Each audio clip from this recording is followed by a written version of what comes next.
C'est devenu mon trademark de faire des super longues vidéos qui flirtent tout le temps avec le 10 minutes. Je suis parfaitement à l'aise avec ça, mais c'est vraiment rendu comme connu dans le milieu. D'ailleurs, je salue Denis Martel qui, il y a une couple de semaines, m'a callé out bien gentiment sur cette thématique-là dans un meeting.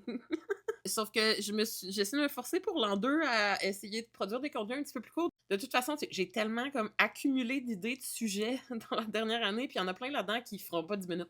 Fait que j'ai pensé un concept pour l'an 2, une fois par semaine, jusqu'à temps que j'aie plus d'idées de sujets. Je lance une série que je vais appeler, je peux inventer le nom, là, mais qui s'inscrit dans la lignée du jeu hautement distingué et pas du tout vulgaire, Tu fourres Marie. Donc, à chaque semaine, je vais sortir une capsule Tu fourres Marie sur une thématique spécifique. Et cette semaine, pour lancer la parade, mon premier Tu fourres Marie portera sur les statistiques. Alors, en matière de statistiques sur les médias sociaux numériques, je tue le nombre de views vidéo. Les views vidéo, là, ça veut plus rien dire.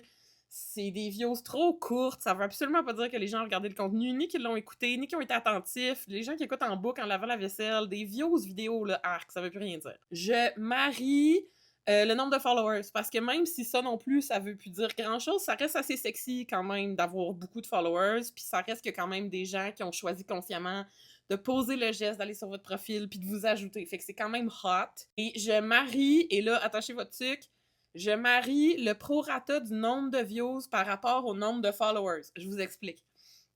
Je pense que la chose qui est la plus parlante en termes de statistiques sur les médias sociaux numériques, quand on n'a pas accès aux statistiques de quelqu'un d'autre, pour juger du succès du contenu de quelqu'un, c'est de regarder à quelle fréquence le contenu de ces gens-là dépasse en nombre de vues le nombre de leurs followers, parce que c'est un bon indicateur de la fréquence avec laquelle ces gens-là sortent de leur following et le potentiel de découvrabilité qu'ils ont.